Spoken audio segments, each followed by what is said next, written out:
Ladies and gentlemen, I want you to close your eyes for a moment and imagine being in a place you know better than anywhere else in the world. The one place that holds your memories, your laughter, your quiet. A place that feels like a warm blanket after a cold day. Your home. Now, imagine that same place turning into something unfamiliar, unsettling, and eventually terrifying. It all started on an ordinary Thursday evening in October. The kind of evening where the air feels heavier than usual, like the sky knows something you don't. I was 17, just old enough to convince my parents I didn't need a babysitter. They were headed out of town for a 2-day work conference, and I was finally given the independence I'd been begging for. It was supposed to be peaceful. Just me, the house, a few snacks, some movies. Nothing more. I remember waving them off from the front door, watching the taillights of their car disappear into the night. That silence right after they left, it felt empowering at first. I turned up the volume on the TV, danced around the kitchen in my socks, and made the kind of dinner only a teenager would call gourmet. Microwave nachos, a bowl of cereal, and chocolate ice cream for dessert. I stayed up late, switching between horror films and YouTube videos, daring myself not to get scared. But around midnight, something shifted. It started with a sound. A faint, slow creaking, like wood settling. Old houses do that, I told myself. It's normal. Except I'd never heard it from that part of the house before. It came from the hallway upstairs, right outside my bedroom. I paused the movie and sat perfectly still, the remote trembling slightly in my hand. Then nothing. Silence. I laughed nervously, shaking my head. You're letting your imagination get the best of you, I whispered to no one. I went upstairs, brushed my teeth, and got into bed. I left the hallway light on. At 3:12 a.m., I woke to the sound of tapping. Top, top, top. It was deliberate, slow, almost rhythmic. Not at the window, no, that would have been explainable. It was coming from inside the house, from the door to my room.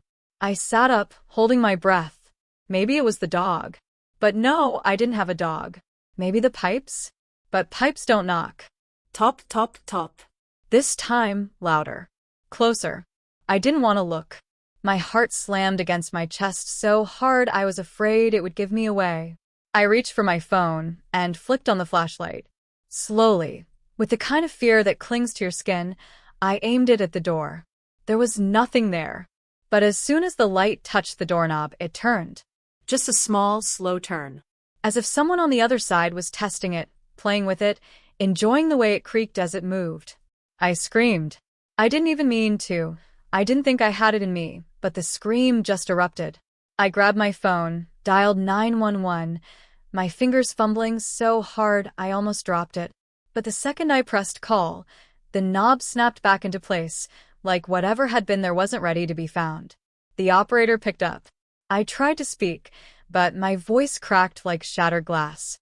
Someone's in the house, I whispered. They stayed on the line, asked me if I could see anyone, if I had a place to hide. I ran to the closet and shut the door, crouching behind my old winter coats. The smell of mothballs and dust filled my nose as I tried to control my breathing. Every second stretched like an hour.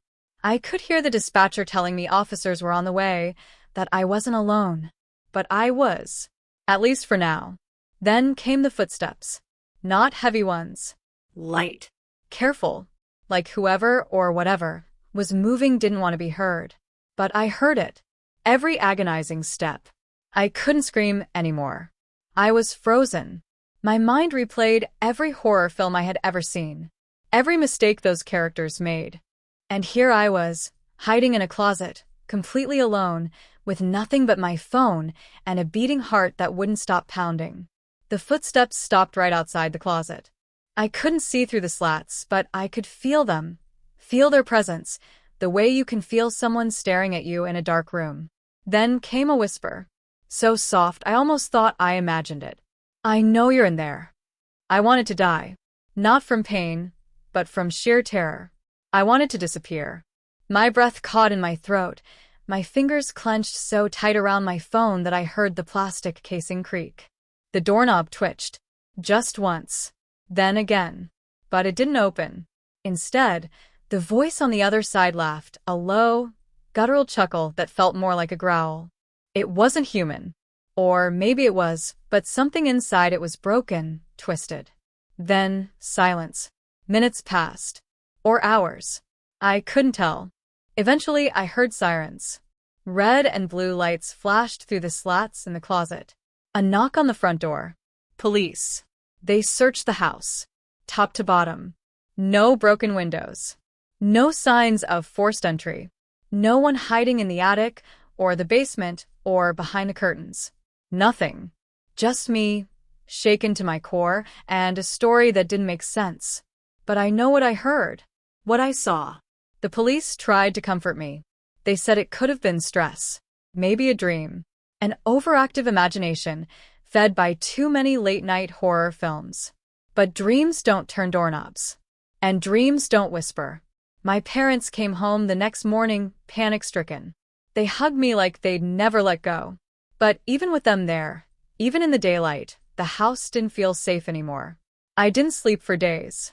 Every creak, every gust of wind outside made me flinch.